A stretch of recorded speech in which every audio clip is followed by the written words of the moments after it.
আসসালামু আলাইকুম। আমাদের কেরানীগঞ্জের সুভাড্ডার মধ্যপাড়ার এই ঐতিহাসিক প্রাচীন মঠের সামনে থেকে আমি অনিন্দ আসাদ আপনাদের সবাইকে জানাচ্ছি অনেক অনেক শুভেচ্ছা এবং অভিনন্দন। মঠ হলো হিন্দু, বৌদ্ধ বা জৈন ধর্মের সন্ন্যাসী ও ধর্মগুরুদের বসবাস, সাধনা, শিক্ষা ও ধর্মীয় কর্মকাণ্ড পরিচালনার কেন্দ্র। সাধারণত মঠে ধর্মীয় শিক্ষা, উপাসনা, শাস্ত্র অধ্যয়ন এবং সমাজ সেবামূলক কাজ পরিচালিত হয়। ভারতীয় উপমহাদেশে প্রাচীনকাল থেকেই মঠের প্রচলন রয়েছে। বিশেষ করে বৌদ্ধ ধর্মের বিস্তারের সময় বহু মঠ গড়ে ওঠে। পরে হিন্দু ধর্মের বিভিন্ন সম্প্রদায়ও নিজেদের আধ্যাত্মিক কেন্দ্র হিসেবে মঠ প্রতিষ্ঠা করে। প্রাচীন এই মঠটির বয়স আনুমানিক 200 বছর। এখানে কিছু মূর্তি আছে ভিতরে, তাছাড়া বট গাছ গ্রাস করে নিয়েছে। দেখেন, বট গাছের দখলে চলে যাচ্ছে। এই মঠের কারুকাজগুলো দেখেন, মঠের চমৎকার কারুকাজ। তৎকালীন সময়ের এই রাজমিস্ত্রিরা তুখোড় ছিলেন, এই শিল্পকর্মে খুব তুখোড় ছিলেন, পারদর্শী ছিলেন। তাদের এই বানানো মঠগুলো দেখলেই বোঝা যায় তারা মঠের নির্মাণ কাজে কতটা শৈলী সম্পন্নতা ছিলেন, কতটা নিখুঁত এবং কতটা শিল্পমানসম্মত তাদের কাজ। দেখেন এই মঠগুলো, এই চিকন ইট ব্যবহার করা হয়েছে, শক্ত চিকন ইট, খুব চমৎকার। এখানে চুন এবং সুরকির ব্যবহার দেখা যাচ্ছে। তাছাড়া ওই সিরামিকের চীনামাটির টুকরো দিয়ে কারুকাজ করা হয়েছে।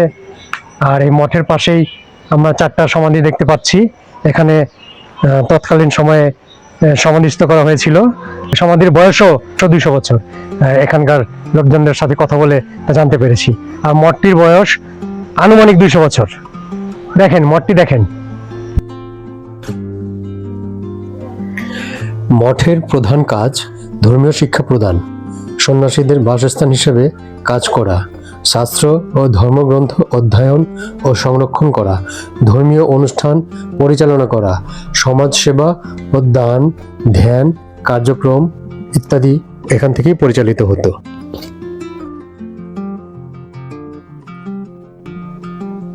মঠ সাধারণত শান্ত পরিবেশে নির্মিত হয়। অনেক মঠে থাকে মন্দির বা উপাসনালয়, সন্ন্যাসীদের কক্ষ, পাঠাগার, প্রার্থনা হল, পুকুর বা উদ্যান।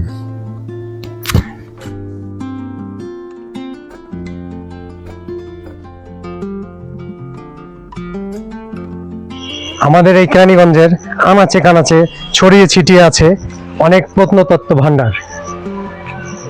আমি যথাযথ কর্তৃপক্ষকে অনুরোধ করব এই প্রত্নতত্ত্ব ভাণ্ডারগুলোকে সংগ্রহ করার জন্য, রক্ষণাবেক্ষণ করার জন্য, যাতে আমাদের পরবর্তী প্রজন্ম এগুলো সম্বন্ধে জানতে পারে, এগুলোকে সরাসরি দেখতে পারে। কেমন আছেন? ভালো আছি। আচ্ছা আঙ্কেল, আপনার নাম কি একটু জানতে পারি? মোহাম্মদ আবুল হোসেন। মোহাম্মদ আবুল হোসেন কাকাকে আমরা পেয়ে গেছি। উনি এই এলাকার প্রবীণ একজন ব্যক্তি, এখনো জীবিত আছেন। তো কাকার কাছ থেকে আমরা এই মঠটা সম্বন্ধে একটু জানবো। কাকা, আচ্ছা আপনি এই এলাকাতে কতদিন যাবত আছেন? আপনার? আমার 4 পুরুষ চলে গেছে। ওনার 4 পুরুষ এই এলাকাতে, অর্থাৎ এখানকার আদি বাসিন্দা উনি। আচ্ছা কাকা, এই মঠটা পিছনে যে মঠটা আমরা দেখতে পাচ্ছি, এই মঠটার বয়স কত হবে? বয়স 200-র উপরে। বলেন আমাদেরকে। 200-র উপরে। 200-র উপরে এই মঠটার বয়স? 200-র উপরে। 200-র উপরে না? আপনার ছোটকাল বেলা থেকে এখানে? আমার জন্মের আগে। আপনার জন্ম? আমার বাবারও জন্মের আগের মনে। আচ্ছা, তার মানে আপনার দাদার আমলে? দাদার আমলে। আচ্ছা যাক, তারপরে আমরা ধরে নিচ্ছি এটা 200 প্লাস।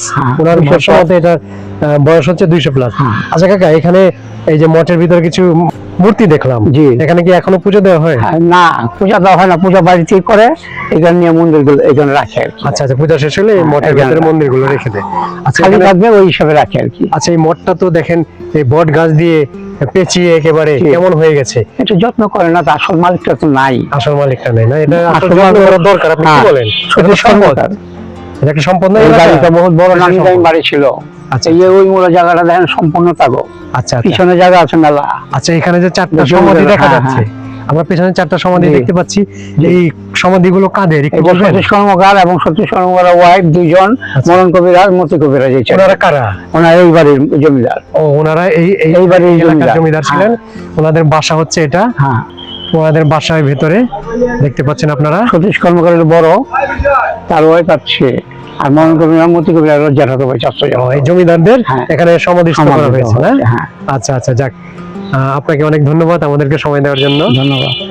কেরানীগঞ্জের সুবাড্ডার ঘোষবাড়ি মধ্যপাড়া থেকে আমি অনিন্দ আসাদ আজকের মতো বিদায় নিচ্ছি। আল্লাহ হাফেজ, আসসালামু আলাইকুম।